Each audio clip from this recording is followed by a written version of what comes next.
UP के झांसी जिले में पारीछा डैम पर ब्रिज बनाने का काम चल रहा था। मजदूर अपने अपने कामों में व्यस्त थे, कुछ पाइप डालने में तो कुछ बन रहे ब्रिज को निहारने में। सुबह का करीब बजा था 11, तभी गोलियों की तड़तड़ाहट से पूरा एरिया गूंज गया। मजदूरों को लगा कि कोई शिकारी आ गया, पर तभी हूं करती हुई पुलिस के गाड़ियों ने दस्तक दी तो मजदूर भी सहम गए और पुलिस के गाड़ियों के पीछे हो लिए। पर कुछ दूरी के बाद उन्हें रोक दिया गया और तब पता चला कि एनकाउंटर हुआ है। थोड़ी देर में स्थानीय लोगों की भीड़ भी जुट गई और साथ में पुलिस की कई और गाड़ियां आ गईं। तब पता चला कि दुर्दांत माफिया अतीक अहमद के बेटे असद और उसके साथी गुलाम मोहम्मद का इनकाउंटर हुआ है। इनकाउंटर यानी कि मुठभेड़ सामान्य अर्थ में गैर कानूनी गुटों और सेना या अपराधी और पुलिस के बीच होने वाला एक प्रकार से हिंसात्मक संघर्ष, यानी कि जिसमें बल का प्रयोग हुआ हो, चाहे वो बल शारीरिक हो या हथियार के द्वारा। भारत में विशेषकर 1980-90 के दशक में मुंबई में अपराधियों को खात्मा करने के लिए या अपराधियों को मार गिराने के लिए शुरुआत हुई थी इनकाउंटर की, जो बाद में फिल्मों के द्वारा बहुत प्रचलित हो गई लोगों के बीच में। लेकिन कई बार कुछ इनकाउंटर होता है तो उस पर सवाल भी उठ जाते हैं। उस पर सवाल भी उठता है, चाहे वो सवाल राजनीतिक हो, धार्मिक हो या जातिगत। कुछ ऐसा ही सवाल उठा है दुर्दांत माफिया अतीक के बेटे असद और उसके सहयोगी गुलाम के मुठभेड़ में मारे जाने के बाद। तो आइए दोस्तों, जानते हैं मुठभेड़ या एनकाउंटर से संबंधित तमाम पहलुओं को और जानने की कोशिश करते हैं कि क्या असद और गुलाम का एनकाउंटर गलत है, फर्जी है। सभी दोस्तों को योगी बनारसी का प्यार भरा नमस्कार। दोस्तों, आज हम बात कर रहे हैं एनकाउंटर के संबंध में। तो सबसे पहले आइए उन स्थितियों को जानते हैं कि किन परिस्थिति या किन स्थिति में पुलिस एनकाउंटर करती है। तो वह पहली स्थिति है जब कोई खतरनाक अपराधी पुलिस के कस्टडी से भागने का प्रयास करता है या करती है और पुलिस उस अपराधी को रोकने का प्रयास करता है, लेकिन वो खतरनाक अपराधी रुकता नहीं है। तो ऐसी स्थिति में कभी कभी पुलिस को गोली चलानी पड़ती है और इन स्थितियों में कई बार उस खतरनाक अपराधी को अपनी जान से भी हाथ धोना पड़ता है। तो ये थी पहली स्थिति जिसमें एनकाउंटर होता है किसी अपराधी का। और दोस्तों, दूसरी स्थिति वो है जब पुलिस किसी अपराधी, किसी खतरनाक या दुर्दांत अपराधी को पकड़ने जाती है और उस अपराधी को चारों ओर से घेर लिया जाता है पुलिस के द्वारा और उससे चेतावनी दी जाती है आत्मसमर्पण करने के लिए, सरेंडर करने के लिए।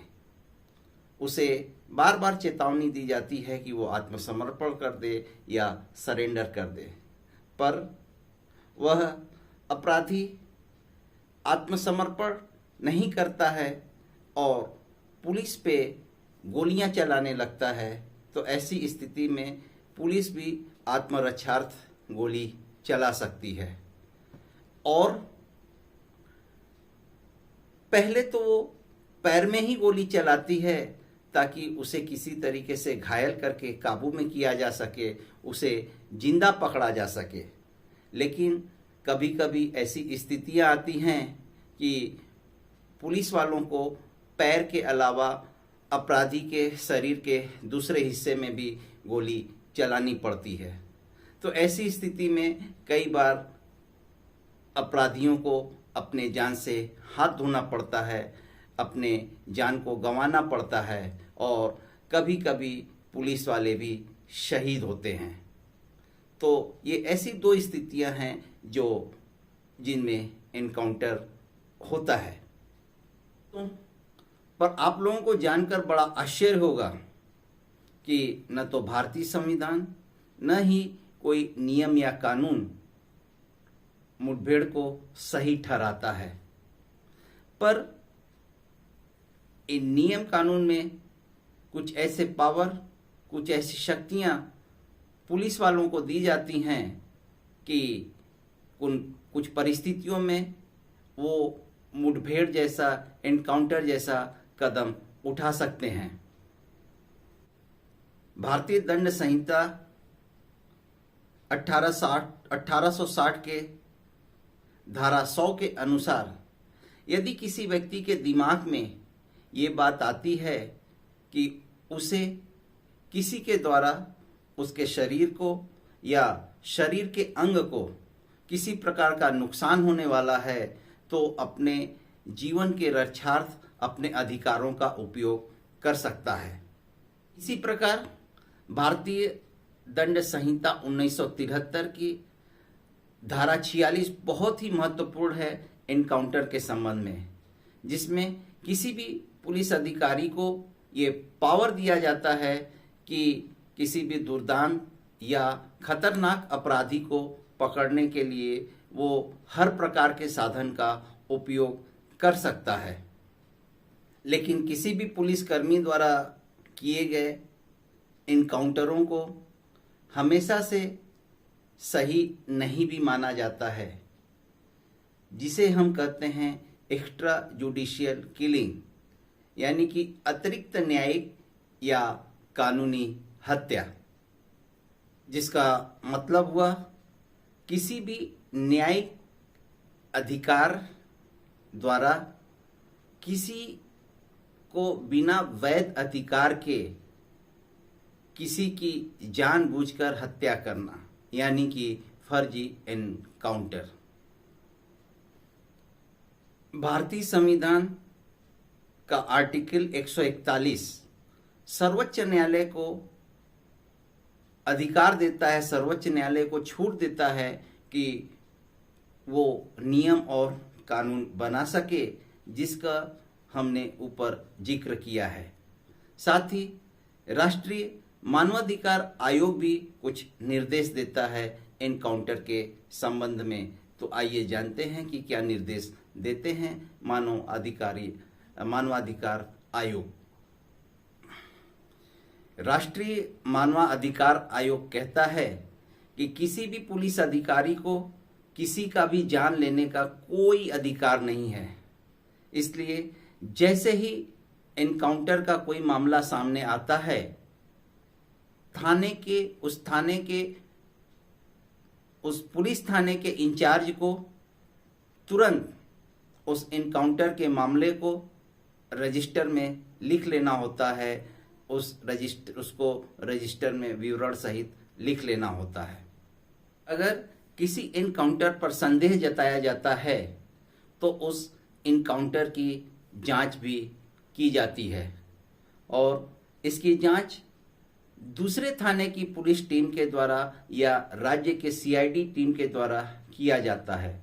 और अगर जांच में पुलिस अधिकारी या कर्मी दोषी पाए जाते हैं तो मारे गए परिवार के लोगों को फेयर कंपनसेशन भी दिया जाता है, मुआवजा भी दिया जाता है।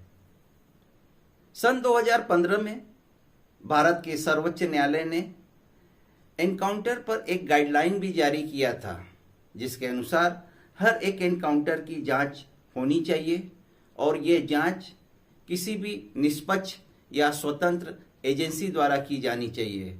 और जब तक जांच समाप्त नहीं हो जाती है, उन पुलिसकर्मियों को न तो कोई प्रमोशन दिया जा सकता है और न ही किसी प्रकार का वीरता पुरस्कार। साथ ही भारतीय दंड संहिता यानी कि सीआरपीसी की धारा 176 के अंतर्गत हर एक एनकाउंटर की मजिस्ट्रेट जांच कंपलसरी है और एनकाउंटर के बाद पुलिसकर्मियों को सारे हथियारों का और गोलियों का भी पूरा हिसाब देना पड़ता है इस जांच के दौरान। दोस्तों, इतने सारे बंदिशों के होने के बावजूद भी शायद अपराधी या अपराध को खात्मा करने के लिए एनकाउंटर का चलन बहुत तेजी से बढ़ रहा है। अगर हम सिर्फ यूपी की बात करें तो सन 2017 के बाद से यूपी में करीब अभी तक 10,000 एनकाउंटर हुए हैं, जिसमें 60 से ज़्यादा अपराधियों की मृत्यु हुई है और 1700 से ज़्यादा अपराधी घायल हुए हैं। न सिर्फ अपराधी बल्कि 1400 से ज़्यादा पुलिसकर्मी भी घायल हुए हैं और एक पुलिसकर्मी बलिदान भी हुए हैं और साथ ही करीब 23,000 से ज़्यादा अपराधियों को पकड़ा गया है इन मुठभेड़ों के दौरान, इन एनकाउंटर के दौरान। दोस्तों, इन आंकड़ों को सुनने के बाद, जानने के बाद आप एक अंदाजा लगा सकते हैं कि अपराध और अपराधी को खत्म करने के लिए एनकाउंटर एक कितना बड़ा हथियार है। लेकिन इतने सारे बंदिशों, इतने सारे बंधनों के बावजूद भी बहुत सारे फर्जी इनकाउंटर के केस यानी कि एक्स्ट्रा जुडिशियल किलिंग के केस भी आते रहते हैं। इसका एक बहुत ही बड़ा उदाहरण है 2019 का एक केस। जी हाँ, 2019 में हैदराबाद में एक युवती के साथ सामूहिक बलात्कार हुआ और उस मामले में वहां की पुलिस ने 4 लोगों को गिरफ्तार किया और मामले के जांच के दौरान ही उन 4 लोगों को मार दिया जाता है, उन 4 लोगों का एनकाउंटर कर दिया जाता है। और उस एनकाउंटर में सारे देश की जनता वहाँ के पुलिस के साथ थी।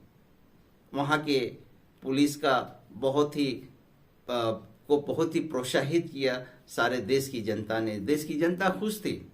लेकिन जब सुप्रीम कोर्ट के एक दल ने उस एनकाउंटर की जांच की तो ये पाया गया कि वो चारों के चारों निर्दोष थे जिनको कि एनकाउंटर में मारा गया था और ये एनकाउंटर पूरी तरीके से फर्जी था।